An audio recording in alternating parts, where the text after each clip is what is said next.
California, the bluest of the blue states, held primary elections this week, and some of the results are stunning. A British-born tech entrepreneur running for governor as Republican is leading his Democratic challenger.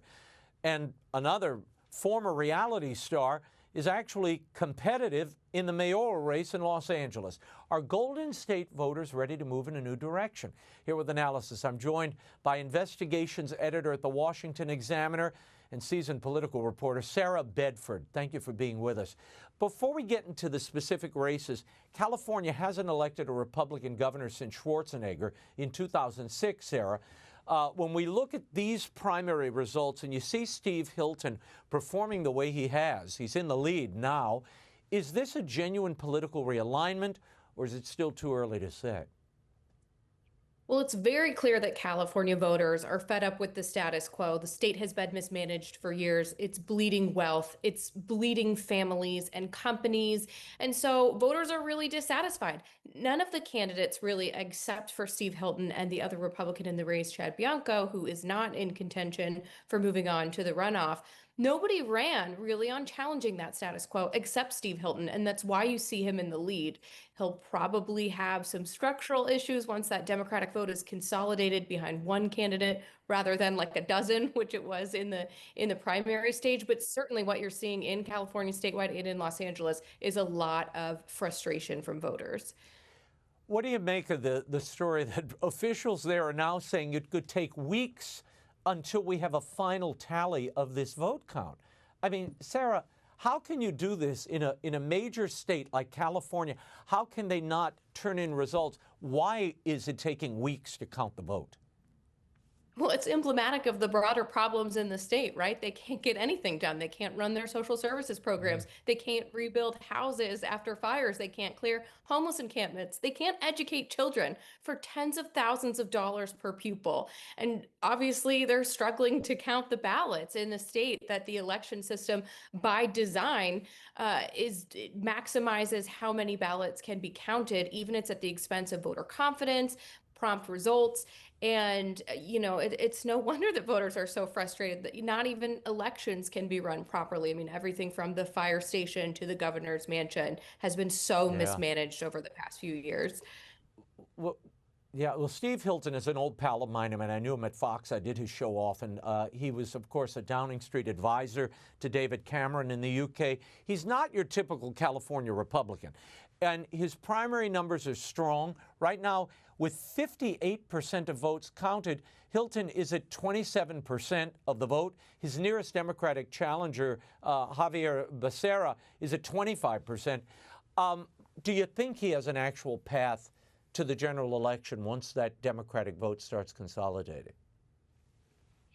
It'll be difficult for him because you'll see you also have more than 1 million votes right now for Tom Steyer, the billionaire who largely self-funded his campaign and ran to Becerra's left. Once you have only one Democratic standard bearer, then you already have, 2 million votes at least behind that guy, whereas Steve Hilton hasn't yet cracked 1.5 million. And we should say there's millions of ballots left to be counted. So the final numbers that we're playing with might be different. Hilton could have an uphill battle, but the contours of the race change dramatically once it is a two-man contest and it's not Becerra defending someone from his left and his right. So those fundamentals could change before November. I want to talk about former reality TV star Spencer Pratt, who has been running this insurgent mayoral campaign. Bass, a Democrat, the current mayor of L.A., has around 35% of the vote, with about 62% of the expected votes counted, according to the Associated Press. Pratt is running second at 29.9%. Does Pratt's showing tell us something about the mood of L.A. voters? Specifically? Absolutely. And are citizens voting because of homelessness and crime and the drug problem and, of course, the terrible mishandling of the Palisades fire? That's exactly what they're voting on, Raymond. I mean, it's clear that they are fed up with the leadership of Karen Bass. She's the first incumbent Los Angeles mayor not to win outright, that is, to crack 50% of the vote in more than 20 years. So this is not a typical result for an incumbent. It shows just how much Angelenos want change. Nitya Raman, who is also running in this primary to Bass's left, She was someone who represented more of the same for Los Angeles. When this is boiled down to a contest just between Pratt and Bass, there are really specific frustrations that the rest of California doesn't necessarily share this particular political contest. I think Bass could honestly have a hard time getting reelected when she's not even cracking 40%. And the rest of the vote, the anti-Bass vote, is split between multiple people right now and not lined up behind Pratt. California has been a one-party operation for 30 years, with high taxes, aggressive regulation, billions spent on homelessness. Sarah, are voters ready, you think, to hold the current administration as well as those before it responsible?